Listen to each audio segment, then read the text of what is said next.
Hello everybody, my name's Periwinkle, and today I'm going to tell you guys about my experiences on haunted trails and haunted houses. Anyway, yeah, let's go ahead and get right into the video. Anyway, so the first question that usually comes up about haunted trails and haunted houses is, do you get punched often? And honestly, I've been on a lot of haunted trails, I've worked on a few, and honestly, I've never gotten punched. I've never punched someone, and I've never gotten punched. Only thing that's ever happened is someone's grabbed my ankle, and that was on accident, so yeah. It was like, and that was when I was like walking on one. Oh, hey, Patchy. Yeah, this is one rugrat back here. I was thinking about doing a pet tag, then Halloween rolled around, and I had to get all these Halloween videos done.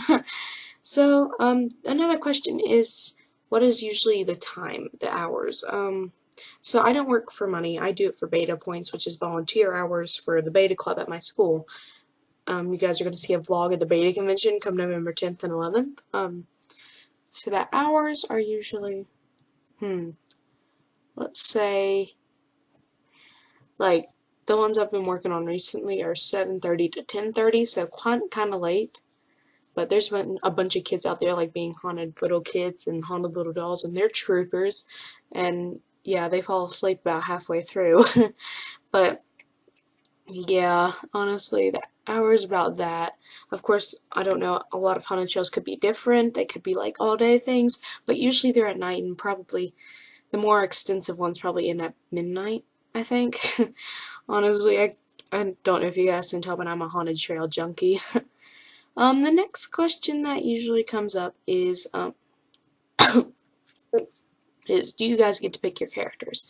Now, this all depends on the trail, like the trail franchise and such like that. The trails I've always worked on have, yeah, you get to pick your character. And I've been a psycho and a zombie over the past 2 days. And honestly, the zombie was a lot of fun, because what I did, I would bang on the fence, and then I'd run down, because this was my school's haunted trail, and I'd bang on the fence, and then like scream help me, then run down to the end of it, which is like a good, Lord knows how many yards, but long way, and then I'd run, get outside the fence, hide behind the bushes, then there'd be like a fake body, I'd jump on it, and then shout at them and ask why they didn't save me, and that was a lot of fun. With the psycho patient, you can kind of take two routes. You can either like scream like you're being tortured, or like laugh it off, or like laugh and pretend you're like insane. I took the insane route, and I had a little plastic head and called it Rachel and started talking to it, and I'd twitch. And that wasn't a lot of fun, but I mean, that's just because we didn't have a lot of groups to go through, and I was with the strobe lights. Oh, the strobe lights. Oh, the strobe lights are awful. Next is what kind of makeup usually happens, and usually you just get a bunch, like, it depends on your role. Like with the psycho patient, I didn't get any latex. I just got like veins going down my eye, and like I got a bunch of paint. With the zombie patient, I got a latex right here. They put latex right here, and then they kind of ripped it a bit, and like it was skin falling off, and then covered it like you would regular skin. And also, I've seen people with like cuts. They put cuts going down it and such like that. And honestly, the latex didn't break me out, but it does break out a lot of people. A lot of people do get broken out by latex, but I'm not one of those people, luckily. Yeah. The next thing that usually people ask is, what's the worst part of it? And the worst part for me is always when a group doesn't come through and you're just waiting there. Especially when I was the psycho patient, I waited like an hour and no groups came through, and I fell asleep on the body. Like the body, like we have a table, and then there was like a fake body on it that looked like it was being killed.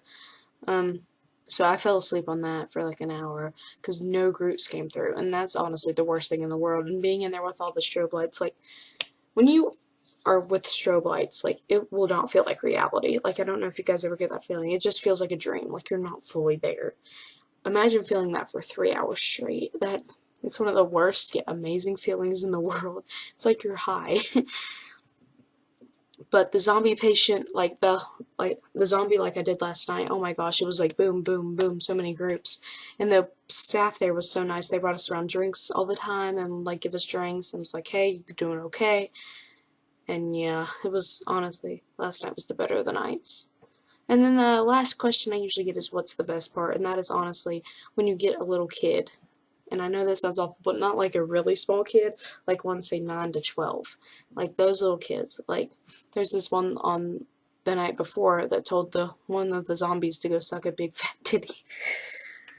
That was the funniest thing ever, but I encountered one last night, and I walked out, and I was like, why didn't you save me when I was a zombie? He said, I didn't see you, ma'am. I was like, yeah. I was like, but you heard me. He goes, no, I didn't, ma'am. I swear I didn't. I was like, you're a liar. And he said, I swear I didn't, ma'am. He kept calling me ma'am, and that was honestly the most adorable thing in the world. Anyway, if you guys have any more questions about haunted houses or haunted trails, just put them in the, the comment section place. I can try to answer them via the comments, or maybe if I get enough, I'll do another video on this next Halloween, or if I get a lot of comments really soon, I'll do another video this Halloween. Anyway, hope you all enjoyed, and I'll see you all later. Bye!